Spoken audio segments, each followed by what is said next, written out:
بسم الله الحمد لله الصلاة والسلام على رسول الله محمد بن عبد الله وعلى آله حزب الله أما بعد. قال الله تعالى في القرآن الكريم بعد أعوذ بالله من الشيطان الرجيم بسم الله الرحمن الرحيم يا أيها الذين آمنوا توبوا إلى الله توبة نصوحا. وقال تعالى أيضا واستغفروا ربكم ثم توبوا إليه. அன்புக்குரிய இஸ்லாமிய சகோதரர்களே, அல்லாஹ் நல்லடியார்களே, இந்த வாரம் ரியாது சாலிஹீன் என்ற கிதாபினுடைய இரண்டாவது பகுதியான தௌபா என்ற ஒரு தலைப்பு, அதனுடைய சிறு விளக்கம் ஒன்றை நச்சிந்தனையாக சொல்வதற்கு நான் பணிக்கப்பட்டிருக்கிறேன். அந்த அடிப்படையில் முதலாவதாக தௌபா என்றால் என்ன, அதே போல ஒரு மனிதன் எந்த வழியில் தௌபா செய்ய வேண்டும், அதற்கான நிபந்தனைகள் என்ன, அல்லாஹு தாலா தௌபாவை எப்படி ஏற்றுக்கொள்வான் என்ற விடயங்களை நாம் என்ன செய்யலாம், ஒரு சில பகுதிகளாக பார்க்கலாம். அதில் முதலாவதாக தௌபா என்பது ஒரு மனிதன் அல்லாஹு தாலாவுக்கு மாற்றம் செய்துவிட்டால், பெரும்பாவமாக இருந்தாலும் சரி சிறிய பாவமாக இருந்தாலும் சரி, அந்த மனிதன் அல்லாஹு தாலா இடத்தில் நாளை மறுமை நாளிலே அவன் என்ன செய்யப்படக்கூடாது, அதாபு செய்யப்படக்கூடாது என்று அவன் எண்ணினால் அந்த மனிதன் தௌபா செய்வது அது மிக மிக கட்டாயமான ஒரு வாஜிபாக காணப்படுகின்றது. அதே போல இந்த தௌபா என்பது எவ்வாறு அமைய வேண்டும், ஒரு மனிதன் பாவம் செய்வான், அவன் அல்லாஹு தாலாவுக்கு மாற்றம் செய்வான், உதாரணமாக தொழுகையை விட்டு விடுவான், அதே போல ஜகாத் கொடுப்பதை விட்டு விடுவான், அதே போல நோன்பு காலங்களிலே நோன்பு பிடிக்காமல் இருப்பான்.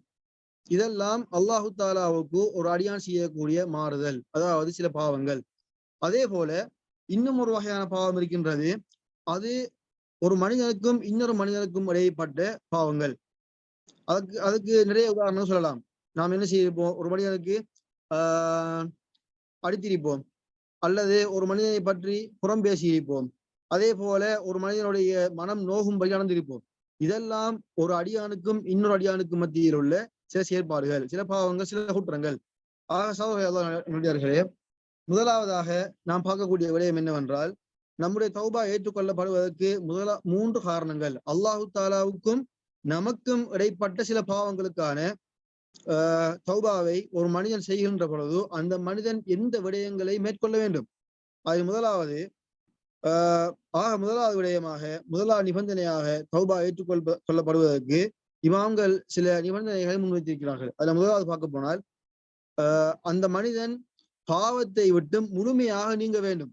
இந்த பாவத்தில் நான் இனிமேல் என்ன செய்ய மாட்டேன், இறங்க மாட்டேன் என்ற ஒரு உறுதியான எண்ணத்தை கொண்டு அவன் என்ன செய்ய வேண்டும், பாவத்தை விட்டும் விலக வேண்டும்.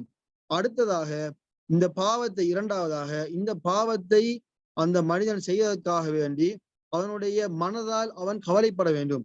இவ்வாறு பாவத்தை நான் செய்து விட்டேனே, தொழாமல் விட்டு விட்டேனே, அதே போல நோன்பை நான் விட்டு விட்டேனே என்ற ஒரு கவலை அந்த மனிதனிடத்தில் வர வேண்டும், உண்மையான கவலை வர வேண்டும். அடுத்ததாக அந்த மனிதன் நீ செய்ய வேண்டும், சொல்ல வேண்டும், அவன் மனதால் உறுதி கொள்ள வேண்டும், இதற்கு பின்னால் இவ்வாறு பாவத்தையோ அல்லது இவ்வாறு விடயத்தையோ நான் என்ன செய்ய மாட்டேன், வாழ்நாளில் நான் செய்ய மாட்டேன் என்று இந்த மனிதன் என்ன செய்ய வேண்டும். மூன்று விடயங்களிலும் அவன் உறுதி கொண்டால் மாத்திரமே அவனுடைய தௌபா என்ன செய்யப்படும், ஏற்றுக்கொள்ளப்படும். அப்படி இல்லாவிட்டால் அவனுடைய தௌபா என்ன செய்ய மாட்டாது, ஏற்றுக்கொள்ளப்படாது, அவனுடைய தௌபா சிகத்தாக மாட்டாது. அதே போல ஒரு மனிதனுக்கும் இன்னொரு அடியானுக்கும் மத்தியில் அவனுடைய தவறு ஏற்பட்டிருந்தால், அல்லாஹு தாலாவுக்கும் ஒரு மனிதனுக்கு மத்தியில் உள்ள தவறுக்கு தான் இந்த மூன்று நிபந்தனை சொல்லப்படுகிறது.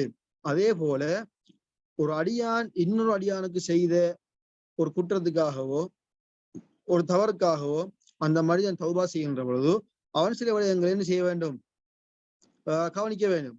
அதுல முதலாவதுதான், இவன் யாருக்கு அநியாயம் செய்தானோ அந்த மனிதனிடத்தில் போய் என்ன செய்ய வேண்டும், இந்த பாவத்துக்காக செய்த தவறுக்காக மன்னிப்பு கேட்க வேண்டும். அதே போல அவன் செய்த குற்றம் ஒரு களவு அல்லது அவனுடைய பொருளாதாரத்தை பறிச்செடுத்திருப்பான், அப்படி என்ன செய்திருந்தால் அந்த பொருளாதாரத்தையோ அல்லது திருடிய பொருளையோ அந்த மனிதன் என்ன செய்ய வேண்டும், மீண்டும் கொடுக்க வேண்டும். அதே போல அந்த ஒரு மனிதனை பற்றி இன்னொரு மனிதன் குறை பேசியிருந்தால், அப்படி ஏதாவது ஒரு விஷயம் பேசியிருந்தால், ஒரு மனிதனுடைய புறம் பேசியிருந்தால் அந்த மனிதனிடத்தில் நேராக சென்று என்ன செய்ய வேண்டும், நான் இவ்வாறு பேசிவிட்டேன், என்னை மன்னித்துக்கொள் என்று என்ன செய்ய வேண்டும், அந்த மனிதனிடத்தில் கேட்க வேண்டும். அதே போலதான் இந்த 3 விடயங்களும் அதே போல அல்லாஹ் தாலாவுக்கு செய்ய வேண்டிய அந்த தௌபாவின் 3 விடயங்களும் இருக்கின்ற பொழுதுதான் இந்த மனிதன் தௌபா என்ன செய்யப்படும், முற்றுமுழுதாக ஏற்றுக்கொள்ளப்படும். அதே போல ரசூலுல்லாஹி ஸல்லல்லாஹு அலைஹி வஸல்லம் சொல்லி காட்டினார்கள், இந்த தௌபாவுடைய சிறப்பு என்ன, தௌபாவுடைய சிறப்பு என்ன என்று நாம் பார்க்கின்ற பொழுது ரசூலுல்லாஹி ஸல்லல்லாஹு அலைஹி வஸல்லம் குறிக்காட்டினார்கள், யா அய்யுஹன் நாஸ் தூபு இலல்லாஹ், அல்லாஹு தஆலாவிடத்தில் நீங்க தௌபா செய்யுங்கள். ஏன் காரணம் என்று சொன்னால், நான் என்ன செய்கிறேன், ஒரு நாளைக்கு 100க்கு அதிகமாக 100 முறை நான் என்ன செய்கிறேன், ஒரு நாளைக்கு தௌபா செய்கிறேன். இதை யார் சொல்கிறார் என்று பார்த்தால், முன்பின் பாவங்கள் மன்னிக்கப்பட்ட நபி. முன்பின் பாவங்கள், அதாவது ரசூலுல்லாஹ் முன்னால் செய்த பாவமாக இருந்தாலும் சரி, அவர் பின்னுக்கு செய்யக்கூடிய பாவம், அதாவது வருங்காலத்தில் செய்யக்கூடிய பாவமாக இருந்தாலும் சரி, எல்லா பாவங்களும் மன்னிக்கப்பட்ட ஒரு நபி தான் என்ன செய்கிறார், ஒரு நாளைக்கு 100 முறை தௌபா செய்கிறார். சகோதரர்களே, அல்லாஹ் நல்லடியார்களே, நாம் என்ன செய்ய வேண்டும், நாம் அதுக்கு இது நாம் பாவம் செய்வோம், காலை செய்வோம், மாலை செய்வோம். அதே போல இந்த பாவங்களுக்காக வேண்டி அல்லாஹ்விடத்தில் தௌபா செய்து கொள்ள வேண்டும். ஏன்னு சொன்னால், நம்முடைய மரணம் எந்த வேளையில் வரும், எந்த நிலைமையில் வரும் என்பதை நாம் என்ன செய்ய மாட்டோம், அறிந்து கொள்ள மாட்டோம். இந்த ஒரு மணி நேரத்துக்கு முன்னால் உயிர் உழைக்கும் மனிதன் அடுத்த மணி நேரம் உயிர் உழைக்க மாட்டான். அதாவது ஏதாவது தவறு செய்து விட்டால் மனிதன் நம்புவன் தவறுக்கும் தவறுக்கும் மறதிக்கும் மத்தியில் படைக்கப்பட்டவன் என்பதனால் அந்த மனிதன் என்ன செய்ய வேண்டும், அந்த தவறுக்குரிய அந்த மறதிக்குரிய குற்றப்பரிகாரத்தை அல்லாஹு தாலாவிடத்தில் அவன் செய்ய வேண்டும். அதே போலதான் அல்லாஹு தாலா ஒரு மனிதன் அல்லாஹு தாலாவிடத்தில் தௌபா செய்கின்ற பொழுது அல்லாஹு தாலா என்ன செய்கிறான், அதிகமாக சந்தோஷப்படுகிறான். எப்படி சொன்னால், அதே ஹதீஸா ரசூல் ஸல்லல்லாஹு அலைஹி வஸல்லம் சொல்லி காட்டினார்கள், ஒரு மனிதன் எவ்வாறு தௌபா செய்கின்ற பொழுது அல்லாஹு தாலா சந்தோஷப்படுகின்றான் சொன்னால், ஒரு மனிதன் அவனுடைய வாகனத்தை எடுத்துக்கொண்டு அவனுடைய ஒரு ஒட்டகத்தையோ அல்லது கழுதையோ எடுத்துக்கொண்டு என்ன செய்யறான், ஒரு பிரயாணம் செய்கிறான். அந்த பிரயாணம் செய்த பகுதியிலிருந்து அவனுடைய உணவும் சரி, அவனுடைய குடிபானமும் சரி, எல்லாம் அந்த வாகனத்தில் இருக்கின்றது. அந்த வாகனம் காணாமத்து விடுகிறது. அதாவது அவனுடைய ஒட்டகம் சரி, அவனுடைய ஏதோ சரி என்ன செய்கிறது, அவனுடைய கால்நடை காணாமத்து விடுகிறது. அதற்கு பின்னால் அந்த மனிதன் என்ன செய்கிறான், தேடி தேடி தேடி தேடி முடியாமல் ஒரு மரத்தடியை வந்திருக்கிறான். அப்பொழுது என்ன செய்யறது, அந்த ஒட்டகமோ அல்லது அந்த மாடோ திரும்பி வருகிறது. அதனால் அந்த மனிதன் சந்தோஷத்தின் அதிகத்தின் காரணமாக அந்த மனிதன் என்ன செய்கிறான் தெரியுமா, நான் யா அல்லாஹ் நீ என்னுடைய அடியான், நான் உன்னுடைய இறைச்சகன் என்று அல்லாஹ் தஆலா மாறி சொல்கிறான். சந்தோஷத்தின் அதிகம் காரணமாக என்ன செய்கிறான், நீ என்னுடைய அடிமை என்று அந்த மனிதன் என்ன செய்கிறான், சொல்லி வருகிறான். இப்படி ஒரு மனிதன் சந்தோஷப்படுவதை விட அல்லாஹு தாலா என்ன செய்கிறான், மிக மிக சந்தோஷப்படுகிறான் ஒரு மனிதன் அல்லாஹு தாலாவிடத்தில் தௌபா செய்கின்ற பொழுது. அன்புக்குரிய சகோதரி அல்லாஹ் நல்லடியார்களே, அதே போலதான் அல்லாஹு தாலா தௌபாவுடைய கதவை திறந்து வைத்திருக்கின்றான். தௌபாவுடைய வாசல் எந்த நேரமாக இருந்தாலும் திறந்து வைத்திருக்கிறது. அல்லாஹ் சொல்லி காட்டுகிறான். நிச்சயமா அல்லாஹ் என்ன செய்யறான் தெரியுமா, அவனுடைய கையை விரித்து வைக்கிறான். எப்படி சொன்னால், காலையில் ஒரு மனிதன் பாவம் செய்தால் அவன் மாலையில் என்ன செய்ய வேண்டும், அவன் இரவு செய்த பாவத்துக்கு பகலில் அவன் என்ன செய்யட்டும், மன்னிப்பு வேண்டிக் கொள்ளட்டும். அதே போல அவன் பகலில் செய்த பாவம் என்ன செய்யட்டும், இரவில் அந்த மனிதன் மன்னிப்பு வேண்டிக் கொள்ளட்டும் என்று அல்லாஹு தாலா அவனுடைய கையை விரித்து கொண்டு காத்துக் கொண்டிருக்கிறார். சகோதரி நல்லடியார்களே, எந்த ஒரு பாவம் செய்தாலும் சரி, நாம் யாருக்கு அநியாயம் செய்தாலும் சரி, முதலாவதாக அது அல்லாஹ்வுடைய ஹக்கா அல்லது அந்த மனிதனுக்கு நாம் செய்யக்கூடிய ஹக்கா என்பதை நான் பிரித்து பார்த்து விட்டதன் பின்னால் நாம் என்ன செய்ய வேண்டும், ஒரு மனிதனுக்கு நாம் அநியாயம் செய்திருந்தால் அந்த மனிதத்தில் போய் நாம் மன்னிப்பு கேட்க வேண்டும். அப்படி இல்லாவிட்டால் அல்லாஹு தாலாவுடைய ஹக்கில நாம் குறை வைத்திருந்தால் அல்லாஹு தாலாவிடத்தில் முற்று முழுதாக மன்னிப்பு கேட்டு அந்த பாவத்திலிருந்து நாம் என்ன செய்ய வேண்டும், முற்று முழுதாக மீண்டு விட வேண்டும், நம்முடைய மரணம் வருவதற்கு முன்னால். சகோதர நல்லடியார்களே, அல்லாஹு தாலா ஒரு மனிதனுடைய தௌபாவை எது வரைக்கும் ஏற்றுக்கொள்வான் தெரியுமா, ஒரு மனிதனுடைய தொண்டை குழியை அவனுடைய உயிர் அடையும் வரை அல்லாஹ் என்ன செய்வான், அந்த மனிதனுடைய தௌபாவை ஏற்றுக்கொள்வான். ஒரு மனிதன் காலம் முழுக்க பாவம் செய்கிறான், அவன் நன்மை என்ற ஒரு விடயத்தை அவன் அடைந்து கொள்ளவே இல்லை. ஆனால் மரணம் வருவதற்கு முன்னால் மரண படுக்கையில் இருக்கிறான், தொண்டை குழியை அவனுடைய அந்த உயிர் நெருங்குவதற்கு முன்னால் அந்த மனிதன் தௌபா செய்து உண்மையிலேயே அவன் கவலைப்பட்டு பின்னால் அந்த பாவத்தை மீள மாட்டேன் என்று உண்மையிலேயே கவலைப்பட்ட அந்த மனிதன் தௌபா செய்கின்ற பொழுது அல்லாஹு தாலா என்ன செய்கிறான், அந்த மனிதனுடைய தௌபாவை 100க்கு 100 முற்று முழுதாக ஏற்றுக்கொள்கிறான். சகோதரி அல்லாஹ் நல்லடியார்களே, அல்லாஹு தாலாவும் குர்ஆனிலே அதிகமான இடத்தில் கூறியிருக்கிறான், உங்களுடைய இறைச்சிகத்தில் நீங்கள் மன்னிப்பு கேளுங்கள், பின்னர் அவன் பக்கமே நீங்கள் தௌபா செய்யுங்கள். ஏன் தெரியுமா, உங்களுடைய பாவத்தை மன்னிப்பவன் அல்லாஹ் தான். ஏன் தெரியுமா, ஒரு மனிதன் அல்லாஹ் தாலா தவறுக்கும் மறதிக்கும் மத்தியில் படைத்திருக்கிறான். நாம் ஒன்றும் இந்த உலகத்தில் வந்த பாவங்கள் செய்யாமல் பாதுகாக்கப்பட்ட ஒரு மலக்குமாரும் அல்ல, அதே போல பாவங்கள் பாதுகாக்கப்பட்ட நபிமார்களும் அல்ல. சகோதரி அல்லாஹ் நல்லடியார்களே, இந்த தௌபாவுடைய விடயத்தில் ஒரு மனிதன் மிக மிக கவனமாக இருந்து கொள்ள வேண்டும். சகோதரி அல்லாஹ் நல்லடியார்களே, அல்லாஹு தாலா என்சில் ரப்புனா இல ஸமாஇ துன்யா, அல்லாஹ் என்ன செய்கிறான், இந்த அடிவானத்தில் இறங்குகிறான். அடிவானத்துக்கு அல்லாஹு தாலா இறங்குகிறான்.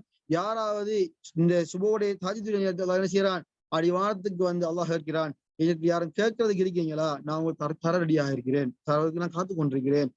சகோதரர்களே, தௌபா ஏற்றுக்கொள்ளப்படுவதற்கு மிக முக்கியமான நேரமாக கருதப்படுவதும் அந்த இரவின் கடைசி பகுதி, அதாவது சுபோ தொழுகைக்கு முந்தைய ஒரு மணித்தியாலத்துக்கு முன்னால் அல்லது ஒரு அரை மணித்தியாலத்துக்கு முன்னால் உள்ள பகுதி தான் செய்யப்படுகிறது, இரவினுடைய கடைசி பகுதியாக கணக்கெடுக்கப்படுகிறது. சகோதரர்களே, அதே போல ரசூல் ஸல்லல்லாஹு அலைஹி வஸல்லம் அவர்களும் எந்த நேரத்தில் ஒரு மனிதனுடைய தௌபா ஏற்றுக்கொள்ளப்படும், எந்த நேரத்தில் அவன் துஆ செய்வது ஏற்றுக்கொள்ளப்படும் என்ற விடயத்தையும் ரசூல் ஸல்லல்லாஹு அலைஹி வஸல்லம் அவர்கள் விரிவாக கூறியிருக்கின்றார்கள்.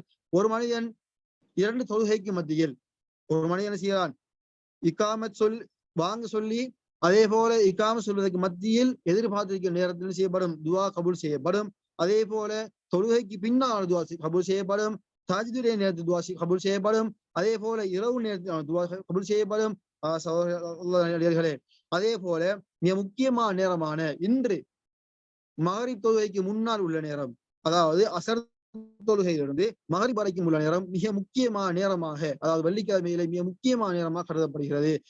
சகோதர அல்லாஹ் நல்லடியார்களே, நாம் எந்த ஒரு நிலைமையிலும் அல்லாஹு தஆலா இடத்தில் தௌபா செய்து நாம் செய்த பாவங்களும் சரி, மற்ற மனிதனுக்கு செய்த பாவங்களும் சரி, இந்த உலகத்தில நாம் சேர்ப்பது, இந்த மனிதனை கதைப்பது எந்த ஒரு நிலைமையில் நமக்கு என்ன செய்யாது, அது எந்த பிரயோசனமும் தராது.